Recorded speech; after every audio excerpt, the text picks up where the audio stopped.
Hola, ¿qué tal amigos? ¿Cómo están? Bienvenidos a Especiales TV Perú. En política siempre se habla de izquierda y derecha, pero realmente sabemos cuál es el significado de cada posición, su ideología y sus objetivos.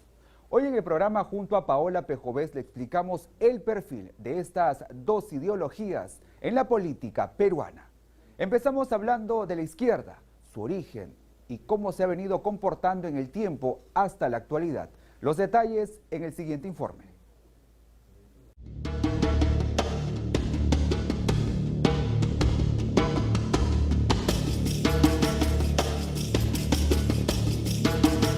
La izquierda siempre se está vinculado, de tiempos históricos, se vincula a lo que va en contra de lo conservador, a lo que va buscando más bien una justicia que involucre a grupos sociales más amplios. La violencia desatada por Sendero Luminoso, por el MRTA, el enfrentamiento con las Fuerzas Armadas, termina deslegitimando totalmente y con absoluta razón todo lo que tenía que ver con izquierda. Que aunque muchos quieran confundirlo con un tema de izquierda, con partidos comunistas y todo lo demás, tienen poco o nada que ver con el tema de izquierda.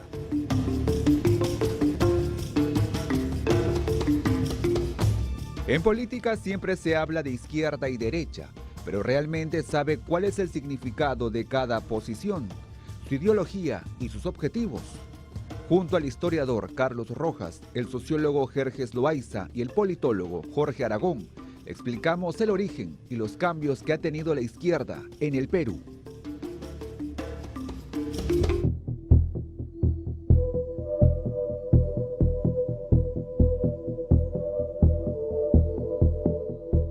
Su origen está en la Revolución Francesa, en 1789. En esos años convulsos de la Revolución Francesa se arma una asamblea para decidir qué se hacía con la Francia en ese momento, y hay grupos políticos, ¿no? Entonces en un momento van a tener que votar, ¿no? Era un voto, se cuenta, era el voto para decidir si el rey, que ya digamos estaba con menos poder, podía tener el derecho a vetar a la asamblea. Entonces lo curioso es que cuando van al local que están, los que están a favor de que el rey todavía tenga derecho al veto, se ubican en la parte de la derecha del local. Los que están ya en contra de que el rey mantenga ese derecho y que quiera una nueva constitución, se van hacia la izquierda, ¿no? Y los moderados o indecisos se van al centro. Entonces fue una manera también espontánea que se van ubicando. Y posteriormente han recibido nombre de izquierda y derecha porque se quedaron sentados en ese mismo sitio, o sea, mantuvieron sus ubicaciones. Entonces los que estaban a la izquierda eran los que estaban en contra del rey, en contra de lo tradicional, en contra de lo conservador.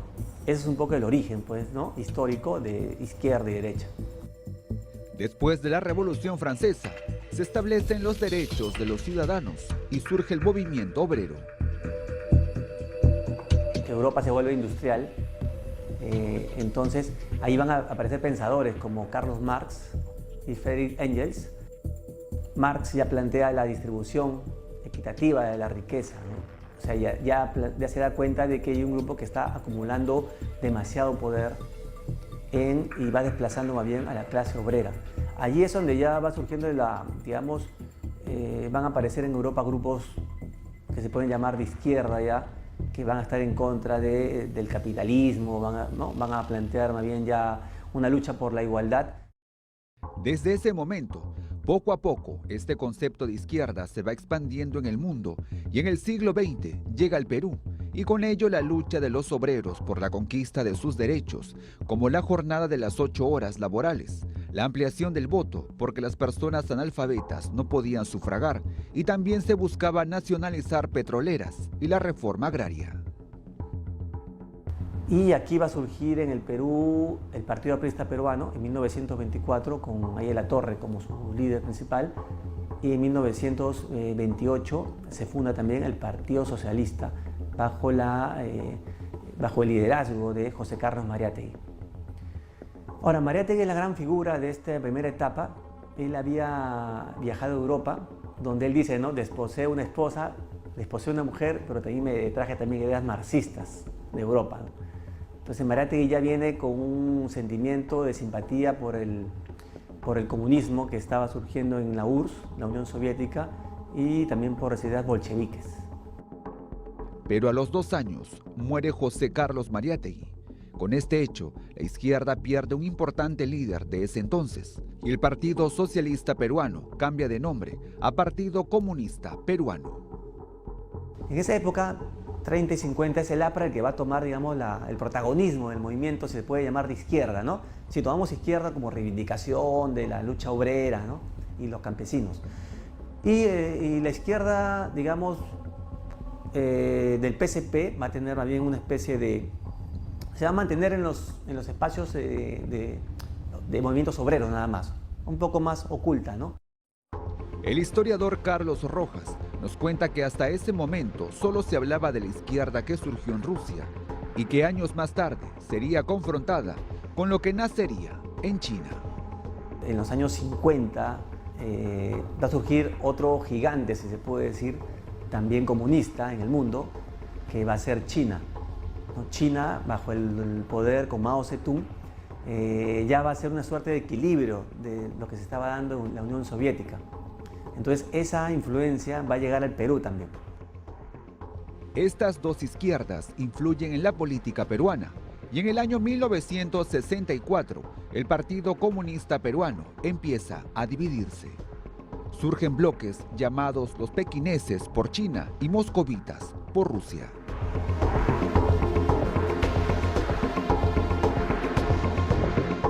Se va a fundar el Partido Comunista Bandera Roja, también, digamos, vinculado todavía a la parte soviética, y ese grupo se va a subdividir en Partido Comunista Peruano Patria Roja. De Patria Roja va a también surgir en los años 70, inicios de los 70, el Partido Comunista Peruano por el Sendero Luminoso de José Carlos Mariátegui, mejor dicho, y llamado después Sendero Luminoso. Entonces vamos a encontrar que la izquierda se va a empezar a fragmentar, a dividir, a subdividir ya en los años 60, 70, hasta generarse una suerte de multitud de nombres de partidos. Algunos de ellos van a tomar la acción armada.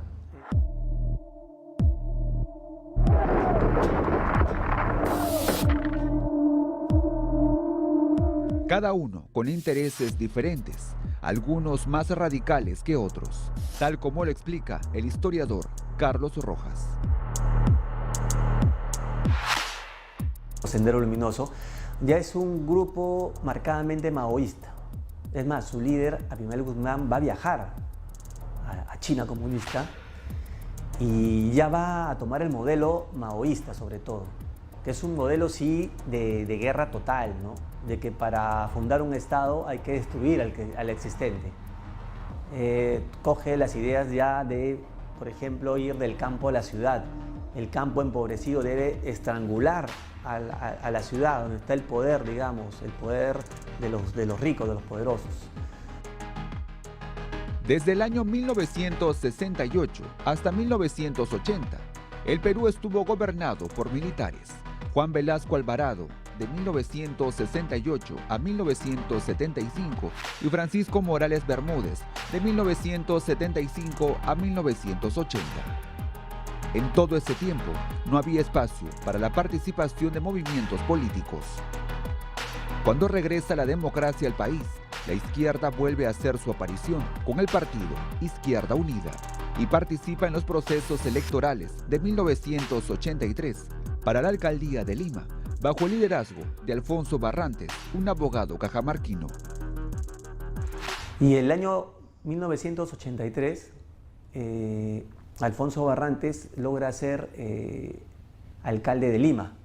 De Lima también en ese momento pues es una Lima que está llena de provincianos.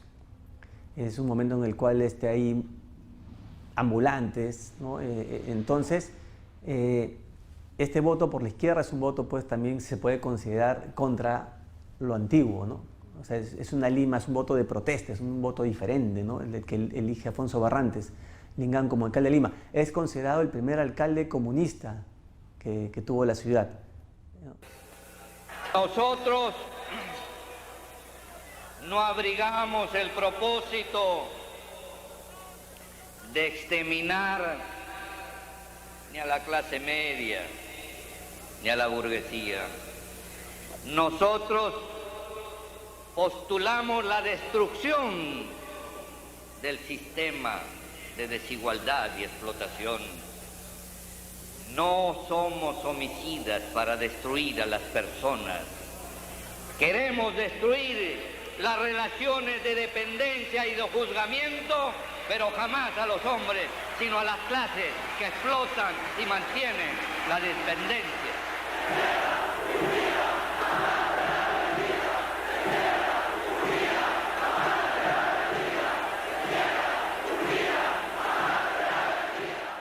Pero también con un gran problema, ¿no? Que Sendero Luminoso ya está haciendo sus acciones armadas, consideradas también terroristas dentro del país. Y Sendero Luminoso también nace también dentro del Partido Comunista, como fue la Izquierda Unida, ¿no? El historiador nos cuenta que Sendero Luminoso calificaba como traidores a todas las personas de izquierda que participaban en procesos electorales, pues consideraba que la toma del poder debía ser por la fuerza. Sendero Luminoso lo que se considera es que desprecia a la Izquierda Unida. La desprecia, la mira como alguien de repente que se ha vendido al sistema. Y esto se demuestra con hechos, ¿no? Sendero Luminoso, entre sus acciones, entre sus primeras acciones armadas, asesina a muchos alcaldes de Izquierda Unida, alcaldes humildes que estaban en el ámbito rural. Y también va a ejecutar a muchos dirigentes de Izquierda Unida, entre ellos, por ejemplo, Mariana Moyano. Entonces, se da este enfrentamiento, ¿no? Entre estas dos izquierdas, digamos, la izquierda formal, representada por la Izquierda Unida, y la izquierda que está marginal, que está fuera del sistema, como es Sendero Luminoso. Hasta que en 1985, Alfonso Barrantes postula la presidencia de la República, pero marca la diferencia y distancia con la izquierda que decía ser Sendero Luminoso. A pocos meses de las elecciones del 85, él dice e invita a los militantes de la Izquierda Unida, ¿no? que simpaticen con Sendero y el terrorismo, los invita a salir, que las puertas están abiertas. Esto lo va a hacer sobre todo porque se da cuenta, seguro por su opinión personal, pero también de que con miras a ser presidente del Perú, él no podía pues, aceptar, ¿no? el accionar de Sendero Luminoso, que sí ya se había vuelto a todas luces un grupo de carácter terrorista, que ya también eliminaba a gente que supuestamente iba a defender. En estas elecciones, Alfonso Barrantes pasó a la segunda vuelta, pero luego renunció a participar, dejando el camino libre a Alan García. En 1990 volvió a ser candidato a la presidencia de la República, pero no generó mucha expectativa. Desde ese entonces, en la historia del Perú, no vuelve a existir una izquierda unida y firme en sus ideales, porque poco a poco se sigue fragmentando y cada bloque con intereses diferentes. Pero también arrastra una imagen negativa en el tiempo. Mucha gente piensa izquierda igual a radicalismo, ¿no? Izquierda igual a violencia, izquierda igual a cortes de derechos civiles, ¿no? Sendero Luminoso sí provocó un daño, digamos, a la imagen de la izquierda, ¿no? Su accionar ha generado de que muchos sectores de la población crean de que izquierda es igual a terrorismo.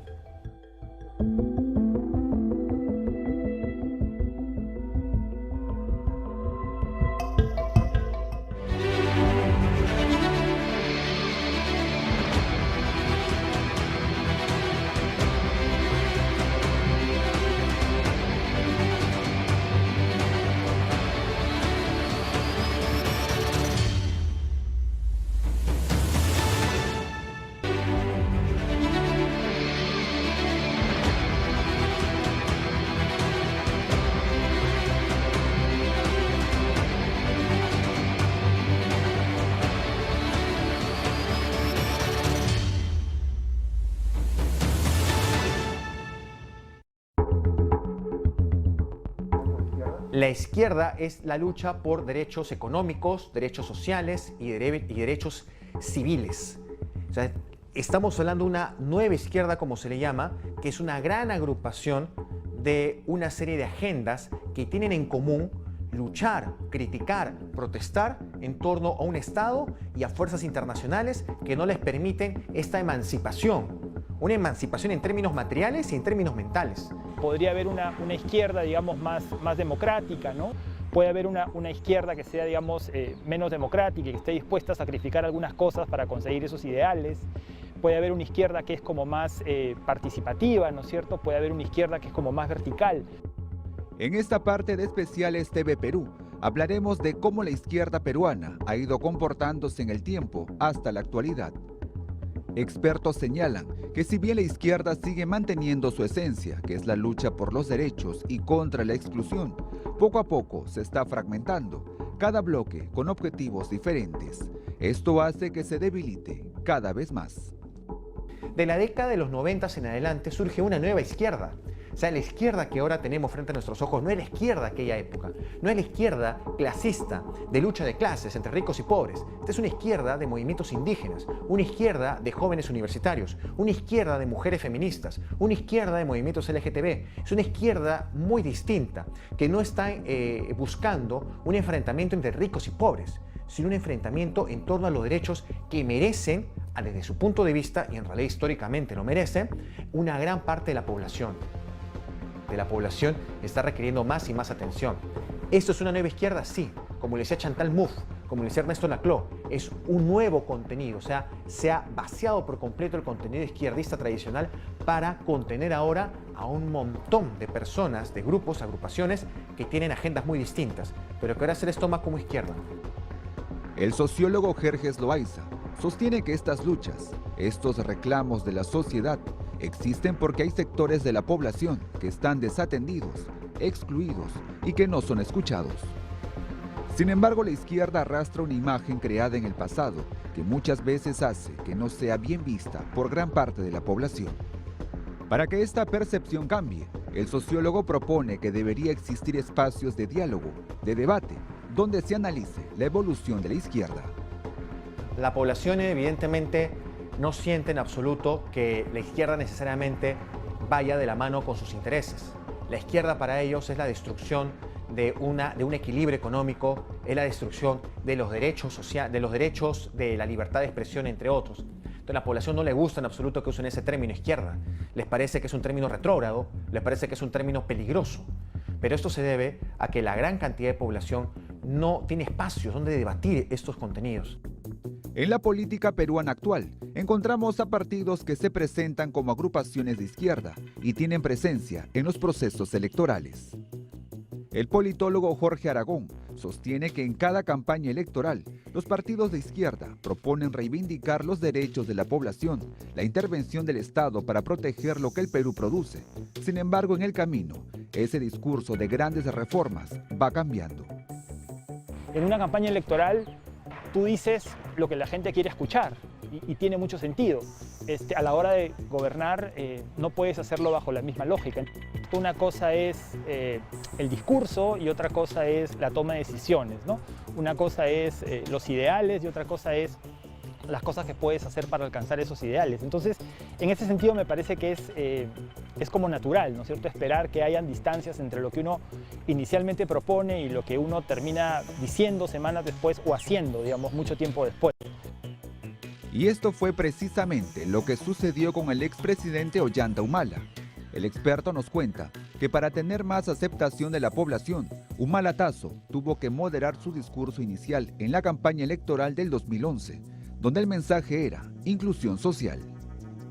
Y ya en la candidatura de Ollanta Humala vemos que para él fue, digamos, importante levantar algunas de esas demandas para posicionarse electoralmente como un candidato viable, como un candidato ganador.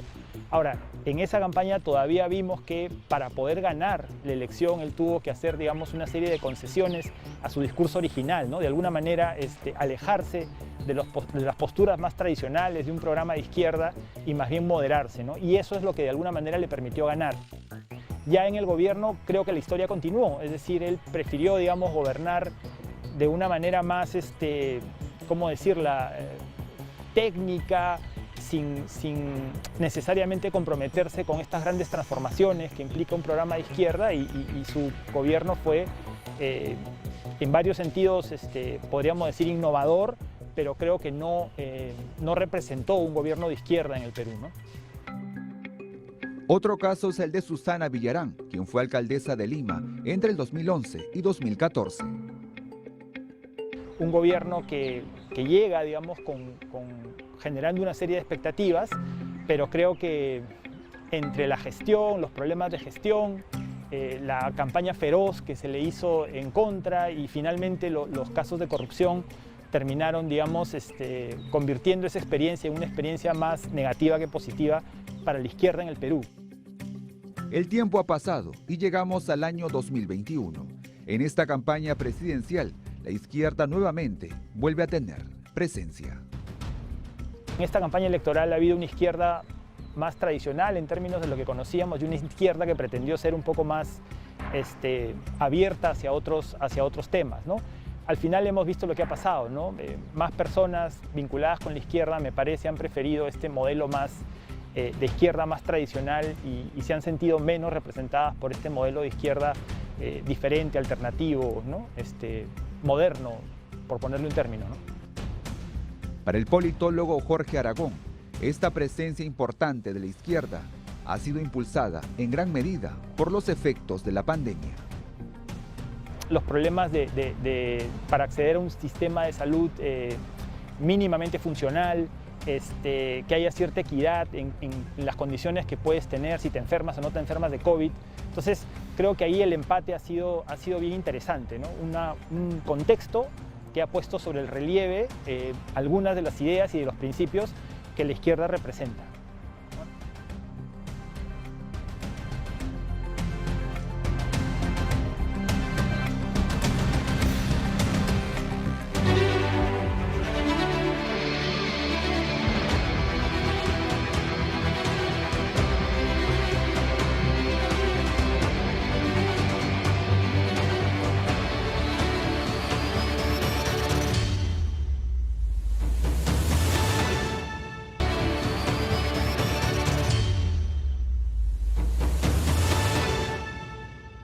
Continuamos con Especiales TV Perú. En esta parte del programa, junto a expertos, le explicamos la historia de la derecha y cómo ha influido en la política peruana.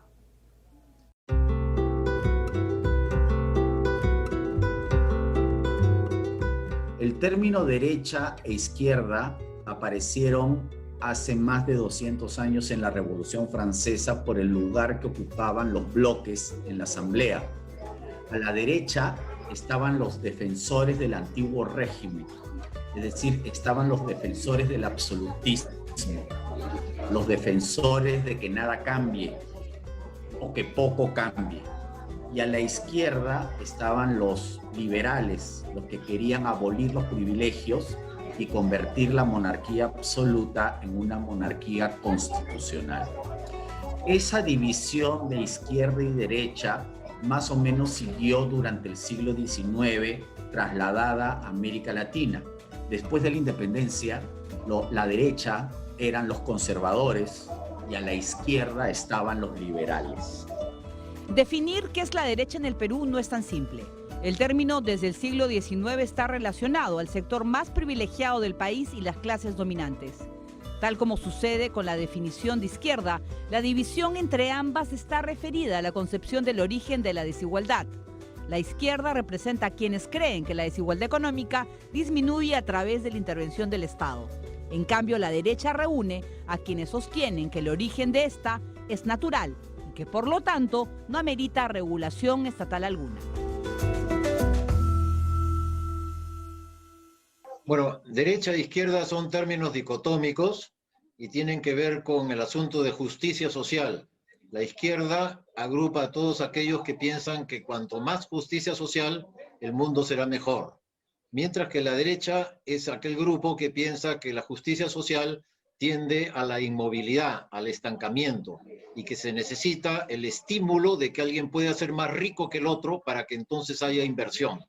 Quienes piensan entonces que una dosis de desigualdad es necesaria para que haya crecimiento son aquellos que están en la derecha. En el siglo XX, la derecha continúa siendo ligada a la oligarquía y empiezan a aparecer diversas posiciones en el espectro político, desde las más conservadoras hasta las liberales, donde encontramos diversos tipos de derechas. Que desde el año 1936 en el Perú hay tres derechas. Hay una derecha, llamémosla religiosa, una derecha más conservadora, tenemos una derecha liberal que en algunos momentos ha sido más grande o ha tenido más representantes, y podemos decir que hay una derecha popular, que en algunos momentos ha sido caudillil o que está más asociada a un liderazgo personalista. Esas son las tres derechas que desde 1936, que la derecha se presentó en la elección del año 36 separada, ha existido, y si uno ve la primera vuelta del año 2021, se va a encontrar con una derecha religiosa conservadora que podría ser parecida a lo que ha sido el señor López Aliaga, una derecha liberal, marcadamente liberal y en algunos casos muy tirada hacia el centro, con alto grado de porosidad, con personajes como el señor Paredes Terry, que no necesariamente ha sido un hombre de derecha, pero que ha integrado o tratado de integrar a distintas personas, y una derecha, llamémosle popular, que está vinculada a la tradicional actitud caudillil del Perú, que ha sido el caso de el fujimorismo y de Fuerza Popular. El dominio de la derecha se mantiene hasta finales de la década de los 60, donde aparecen con fuerza partidos como el Demócrata Cristiano, fundado por un grupo de políticos liderados por Héctor Cornejo Chávez. El PDC propone la defensa de la dignidad de la persona humana, la familia, la transparencia del Estado, lucha contra la corrupción, pobreza y la inseguridad ciudadana. Vamos con Bedoya, vamos a cambiar el Perú. Vamos con Bedoya, hagamos una sociedad mejor. De este movimiento surge Luis Bedoya Reyes, quien forma luego el Partido Popular Cristiano en 1966. Bedoya fue muy popular cuando ocupó la alcaldía de Lima y tuvo una activa participación en la Asamblea Constituyente y las elecciones de los años 80. Acción Popular nace en la década de los 50 y tuvo como base el Frente Nacional de Juventudes Democráticas, con el que Fernando Belaúnde había postulado la presidencia del Perú en las elecciones de 1956. La Unión Nacional Odrioísta, fundada en 1961 por el general Manuel Odría, tuvo una corta duración, ya que tras el golpe de Estado de Juan Velasco Alvarado en 1968, el partido desapareció. Se trataba de un partido conservador y representaba a la extrema derecha en el país. La derecha estaba representada a partir de los años 30 por Sánchez Cerro, por Benavides y por la oligarquía, ¿ya? Digamos que hasta 1968, año del golpe de Velasco, la derecha en el Perú, a grandes rasgos, estaba representada por la oligarquía.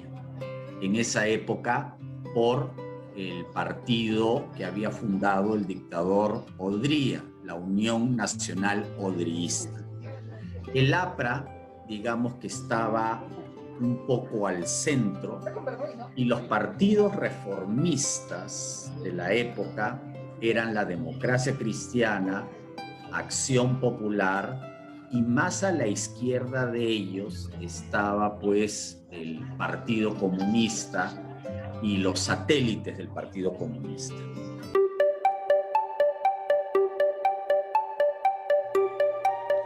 En la mitad del siglo XX se mantenían, como vemos, las diferencias entre izquierda y derecha, donde el golpe militar de Velasco Alvarado cambió muchas cosas del status quo de la época.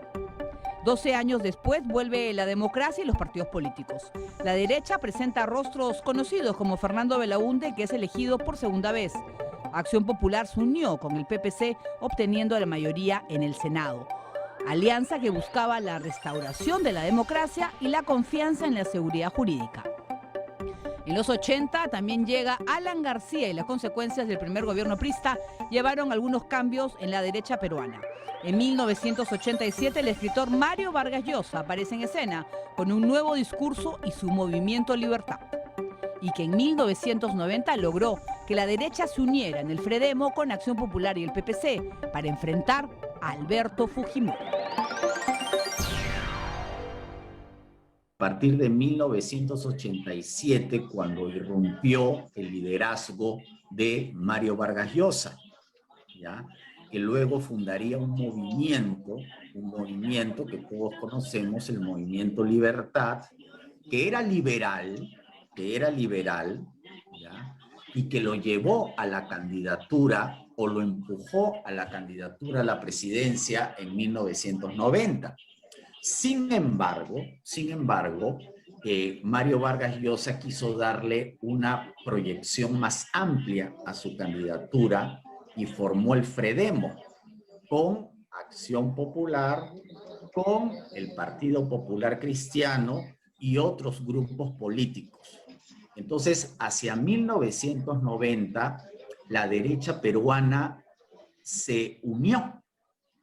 Fue una época, un momento muy interesante porque todos los espectros de la derecha liberal, la derecha conservadora y la derecha populista, representada en ese momento por Acción Popular, se unieron. Es la última vez en el Perú que la derecha se unió. Y eso fue en 1990. El fujimorismo, que cambia la Constitución en 1993 y aplica un programa totalmente distinto al que prometió en la campaña, aplicando el llamado shock que afectó a la economía nacional, se podría definir como una derecha distinta a las anteriores, una más populista y conservadora y defensora del status quo. Para ubicar partidos en el caso peruano, la derecha tecnocrática, la derecha tuvo una matriz, estuvo muy organizada y muy entrelazada hacia finales de los 90s. Alberto Fujimori, como logró armonizar la derecha tecnocrática y la derecha populista, tenías tecnócratas en el manejo de la economía y populistas en las políticas sociales, clientelares en algunos casos. Eso se fue después que Fujimori cae, se fue divergiendo y tomando caminos paralelos, y una derecha más tecnocrática la vimos en el caso de Peruanos por el Cambio. PPK fue el emblema de esta derecha tecnocrática, mientras que la derecha más populista, más política, más relacionada con la representación territorial la vimos en Fuerza Popular. Vemos que el fujimorismo con Fuerza Popular fue el partido que encabezó la derecha más masiva y popular, pero que perdió su discurso ultraconservador en los últimos años, lo que permitió que emerja una nueva narrativa, mucho más dura y extrema. Hablamos de una derecha ultraconservadora como Solidaridad Nacional, que aspiró a ocupar el lugar de Fuerza Popular, pero que en las últimas elecciones fue reemplazada por Rafael López Aliaga y Renovación Popular, logrando un tercer puesto, demostrando que el Perú es mucho más conservador de lo que se pensaba. El pueblo peruano es un pueblo muy conservador, de sentido común.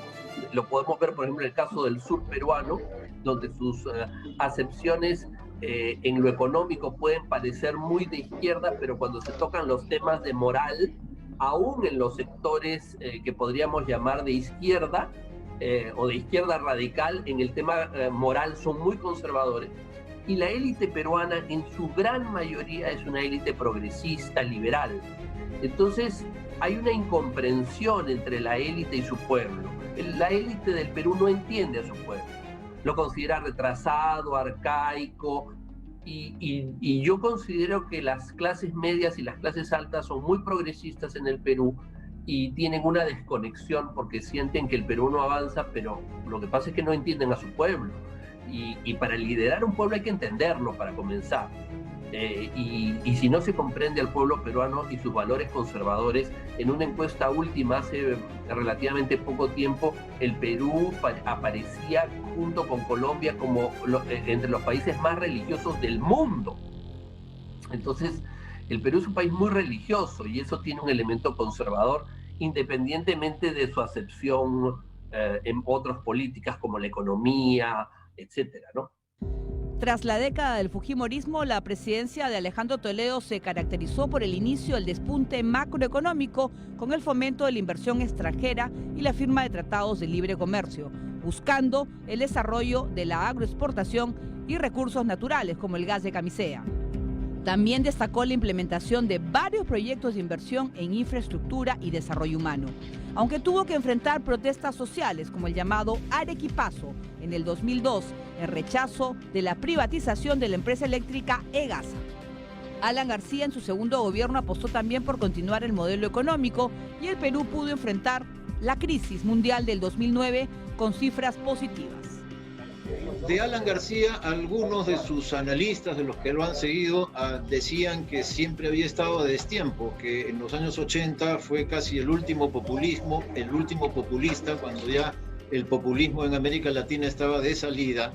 Y en los años 2000 fue muy neoliberal, en un momento en que América Latina estaba girando hacia el socialismo del siglo XXI, que América Latina estaba girando hasta esa versión, llamémosle rosada, que había desde Brasil, Argentina, Venezuela, el mismo Chile, Bolivia y el Ecuador. Entonces, que en las dos oportunidades de gobierno, Alan García, a pesar de su calidad política como candidato, como gobernante, habría estado a destiempo. Pero fue Ollantaytamala quien empezó en el nacionalismo y tuvo que cambiar su propuesta más al centro, creando programas sociales interesantes como Beca 18 y Pensión 65. En el caso del gobierno de Toledo, los TLCs, en el caso de García, tímidamente el inicio de la reforma magisterial, Ollantaytamala, los programas sociales y la reforma magisterial y universitaria, y paremos de contar, no hay más. Y en 30 años o 21 años eso es lo único que se ha hecho. La derecha tiene un déficit institucional y político y una deuda con el país, porque el país le ha confiado el manejo del mismo en los últimos 30 años, 35 años, y deja mucho que desear el balance de la derecha en el país.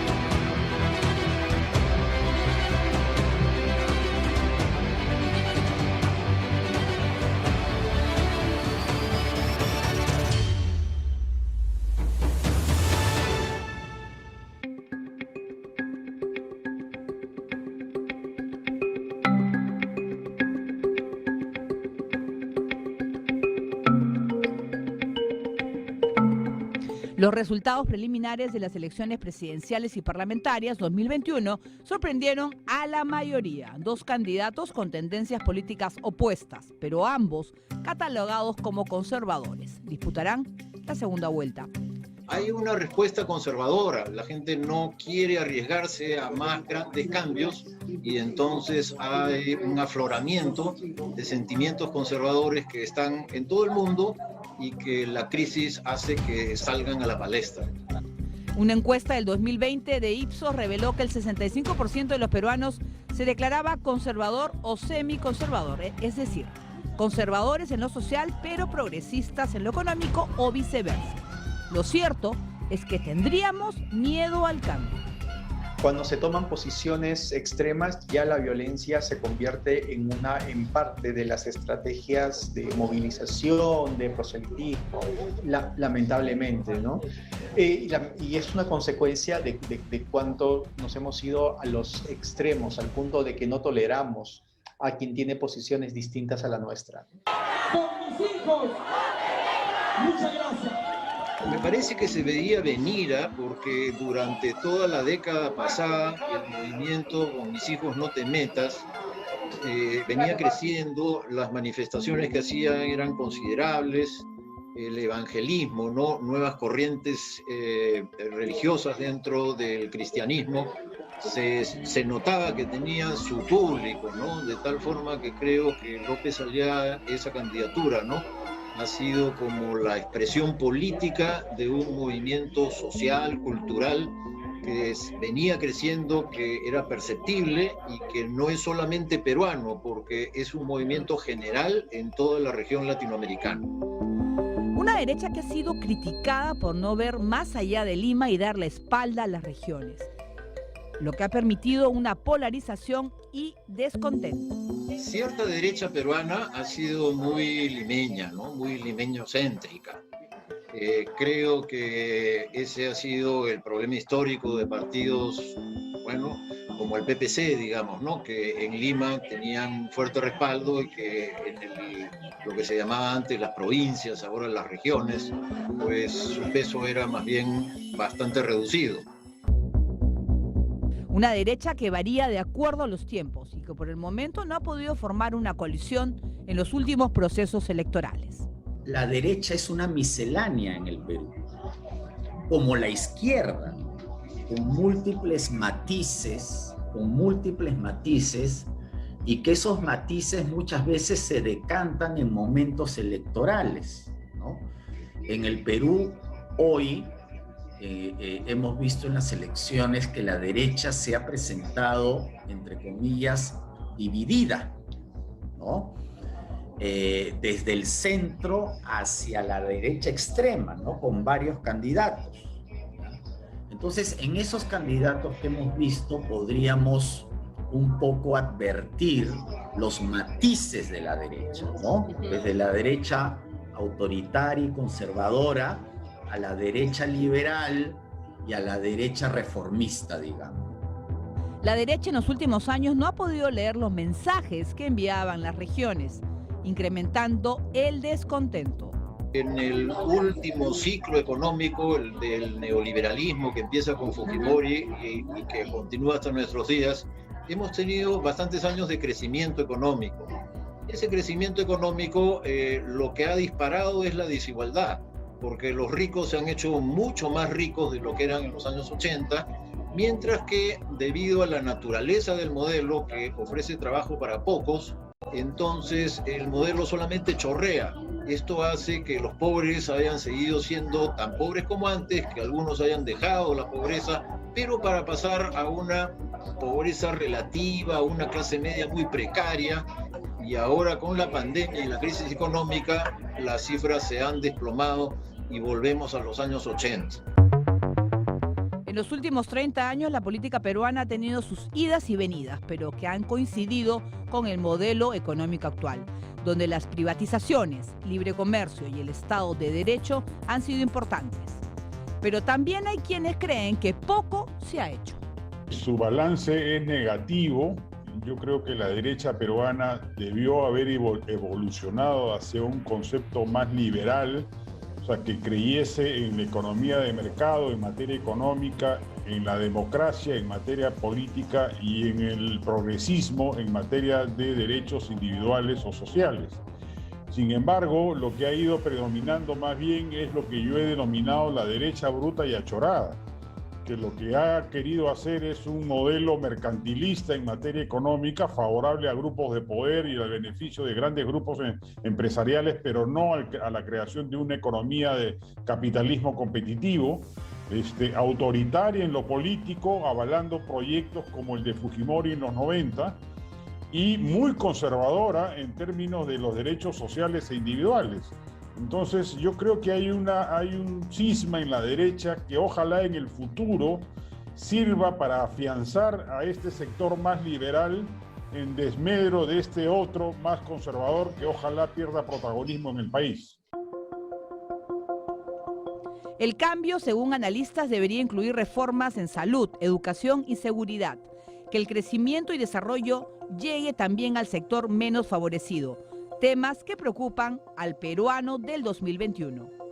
Para mí es la última oportunidad que la derecha tiene de gobernar el Perú. Si no lo hace bien, si no genera un shock capitalista, un despliegue inmediato de programas sociales efectivos, caminos rurales, Pronamax, Prona, Foncodes, Pensión 65, bonos a la gente afectada. Y adicionalmente, no reforma institucionalmente la salud pública, la educación y la seguridad. El 2026 vamos a ver a Vargas Llosa pidiendo que voten por un candidato de izquierda para que no gane Antauro Humala. A nivel macroeconómico, el Perú ha sido un buen alumno. Y esto, lo de macroeconómico, el Perú se ha esforzado mucho en cuidarlo, sobre todo como consecuencia de lo que se vivió en los años 80. Entonces, desde ese punto de vista, es algo positivo, ¿ya? Sin embargo, lo que ha fallado en varios de nuestros países es cómo se ha gestionado el resultado de lo macroeconómico, pero ya en políticas públicas. En esta dicotomía muchos nos podemos preguntar a quiénes podemos ubicar en el centro. Las elecciones de este año han elegido a dos opciones que se ubican en los extremos. Una sociedad que está actualmente muy polarizada, donde los partidos políticos no han podido llegar a un consenso. El problema es que también, en perjuicio de lo que estamos hablando, las personas que podríamos llamar más de centro están tomando una posición que es la de la no decisión. Y entonces eso desvaloriza a la posición de centro, porque la excluye de la decisión. En un momento donde se define algo tan importante para todos los peruanos, que un sector crítico, un sector pensante, ilustrado, digamos, con cierta importancia desde el punto de vista de la discusión y de la opción, decida no optar o no discutir o apartarse o decir que vote en blanco o que va a votar viciado, etcétera, lo que hace es mostrar mucho más radicalizadas las posiciones. Entonces, ese sector de centro que podría ayudar hacia un lado o hacia otro, lo que está haciendo es permitir que se vea un escenario más radicalizado aún.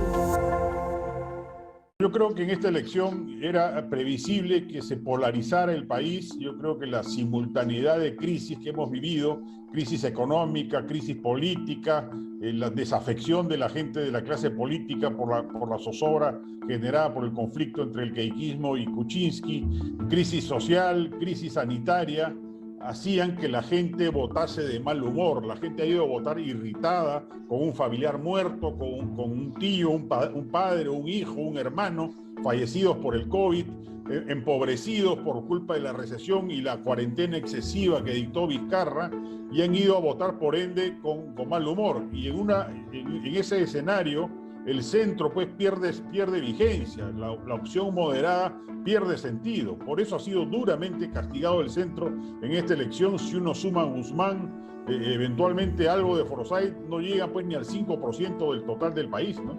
¿Cuál es el futuro de la derecha? Para algunos, si pierde esa elección, ¿podría despedirse un buen tiempo de acceder nuevamente al poder? Para mí es la última oportunidad que la derecha tiene de gobernar el Perú. Si no lo hace bien, si no genera un shock capitalista, un despliegue inmediato de programas sociales efectivos, caminos rurales, Pronamax, Prona, Foncodes, Pensión 65, bonos a la gente afectada, y adicionalmente no reforma institucionalmente la salud pública, la educación y la seguridad, el 2026 vamos a ver a Vargas Llosa pidiendo que voten por un candidato de izquierda para que no gane Antauro Humala. Yo creo que es la última oportunidad que la derecha tiene para que el país le siga concediendo el respaldo que en los últimos periodos le ha concedido.